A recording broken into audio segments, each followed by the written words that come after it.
mais querida que o dinizismo na seleção brasileira, mais esperada que a Libertadores do Fluminense, mais sumida do que o Corinthians em campo ontem contra o Bahia. Tô na área, tô de volta.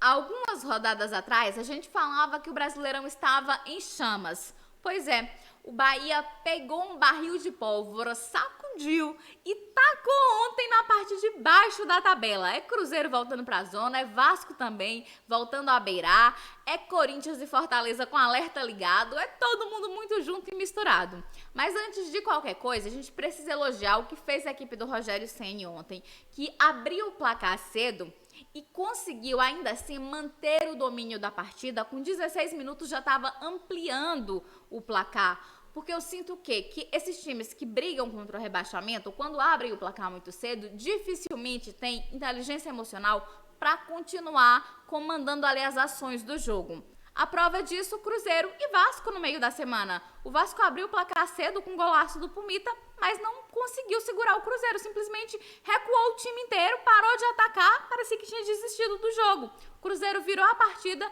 mas também não conseguiu manter o saldo positivo. O Vasco empatou, o empate amargo para os dois, e a prova disso foi essa partida de ontem contra o Bahia, né? O Bahia consegue vencer por 5 gols. 5 gols pró, né? Bota 4 de saldo, consegue ir saltando posições e alargando aí, porque no final das contas, gol pró vai contar também, né? Quantidade de vitórias vai contar também. Então o Bahia consegue já construir uma vantagem significativa numa única partida, né? E essa vitória de ontem, e gente, eu falo vitória, tá? Não vou falar triunfo. Acho bonitinho da parte dos jogadores, da parte dos torcedores, acho que faz parte do folclore do futebol baiano, mas eu acho que jornalista não tem que tomar partido disso. Enfim, esses 3 pontos de ontem foram importantíssimos, porque primeiro, para quebrar essa sequência negativa, né, pela parte matemática mesmo, para dar uma respirada. Quem sabe se Vasco e Cruzeiro tropeçam, o Bahia realmente respira fora da zona. E também, acima de tudo, foi importante para dar uma vivacidade, para mostrar aos adversários, olha, tô aqui, tô viva ainda, tô na luta, tô inteiro. E para mostrar aos próprios jogadores, né, dar uma autoestima, né, dar uma credibilidade. Não, a gente ainda tem chance, a gente vai lutar contra o rebaixamento com força total. Agora, se a gente olha para as sequências, aí é que o torcedor do Bahia vai ficar com esperança mesmo. Vou mostrar aqui a vocês como tá a sequência de jogos nessas próximas rodadas. A gente tem Bahia e São Paulo na Fonte Nova, sendo que o São Paulo não briga mais por nada, né, no Brasileirão. Se o São Paulo ganha nessa rodada, não tem chance mínima de rebaixamento, assim. São Paulo já tem 46 pontos hoje, gente. Dificilmente vai entrar nessa bagunça que tá grande, tem muito time realmente brigando, mas ele dificilmente será um deles. E o São Paulo já tem vaga na Libertadores, né? Então, assim, um jogo que o Bahia deve aproveitar. Rodada 37, penúltima rodada do Brasileirão, joga fora de casa, mas contra o América já rebaixado. Tudo bem, time já rebaixado às vezes dá um trabalhinho, né? O América deu trabalho ao Vasco, mas se o Bahia mantiver o estilo de jogo contra o Corinthians, né? A força de vontade, dificilmente perde essa partida. Na última rodada tem uma pedreira, mas na última todo mundo tem, viu? Se a gente pega esses 3 times que estão com 41 pontos, Bahia, Cruzeiro, Vasco, todo mundo tem pedreira na última rodada. Vou provar pra você. Vamos dar uma olhadinha na tabela do Vasco, que hoje enfrenta o Atlético Paranaense. Olha como a vida do Vasco já está mais dramática que a do Bahia. Hoje, enfrenta o Atlético Paranaense lá na Arena da Baixada, né? Que tem gente que não gosta mais que chame de Arena da Baixada, mas hoje eu tô polêmica, né? Vai ser triunfo e vai ser a Arena da Baixada também. A gente tem... A última vez que o Vasco venceu o Atlético Paranaense lá foi em 2007, na Sul-Americana. 2007, você não ouviu errado. Contra o Corinthians, o Vasco tem um tabu ainda mais dramático, porque embora, né, tenha 3 anos a menos, seja de 2010 pra cá, o Vasco não vence o Corinthians nem jogando em casa, nem em São Januário, nem como mandante. Então, assim, precisa de cara quebrar esses 2 tabus. Depois joga contra o Grêmio, que pode estar ainda brigando por título a essa altura, né? Se não, com certeza tá brigando por vaga na Libertadores. E depois o Bragantino, que tá ali na mesma situação que o Grêmio, praticamente. Coisa linda, né?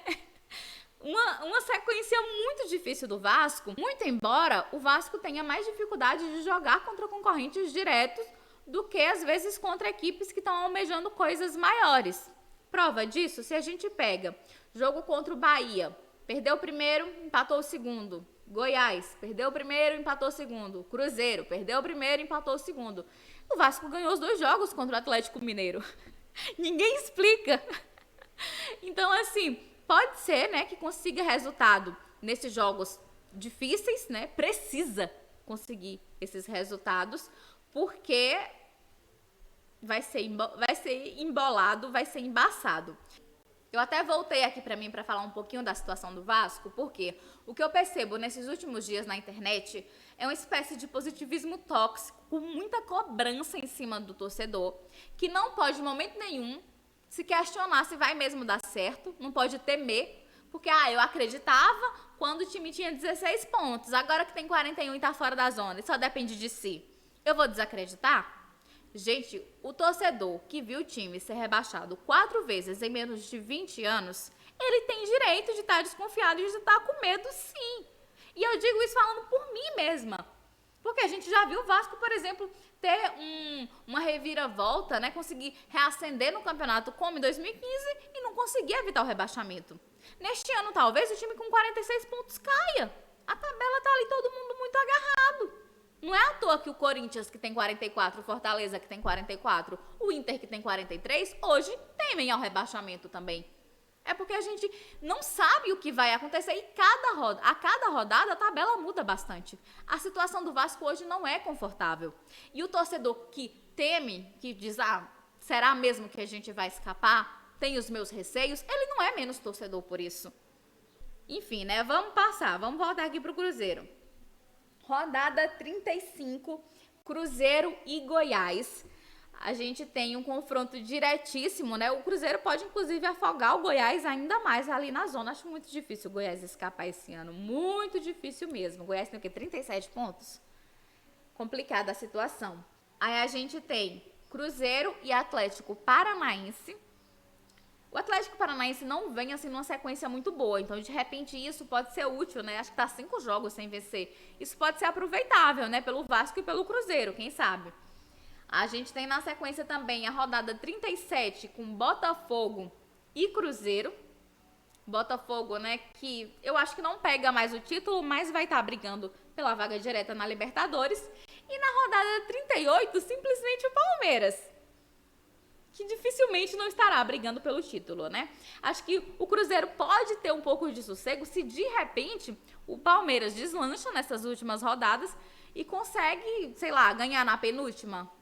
Eu acho muito difícil que esse Brasileirão seja decidido com antecedência. Mas quem sabe, né? Nunca diga nunca. Mas, voltando para a tabela, a gente realmente observa que tá todo mundo muito junto, todo mundo mesmo. E que qualquer tropeço, o Santos, que parecia até estar com a vida um pouquinho mais resolvida, se o Vasco vence e o Cruzeiro vence, ultrapassa se o Santos não vencer nessa rodada, né? Se o Santos tropeça. Então, tá todo mundo com o alerta ligado. Campeonato Brasileiro super disputado, dá gosto mesmo de ver, né? De acompanhar um campeonato tão disputado assim. Eu realmente, de quando acompanho, não lembro da gente ter uma tabela assim, com tanta mobilidade nessa reta final, né? De liderança, de rebaixamento, de tudo. E eu quero saber de vocês, quais são as apostas de vocês, o que vocês acharam dessa partida de ontem, o que vocês esperam também de hoje, né, de Vasco e Atlético Paranaense, do jogo do Cruzeiro, como é que termina essa rodada do Brasileirão. Não esquece de me contar tudo aqui, porque eu tô sempre de olho nos comentários. Um super beijo e até a próxima!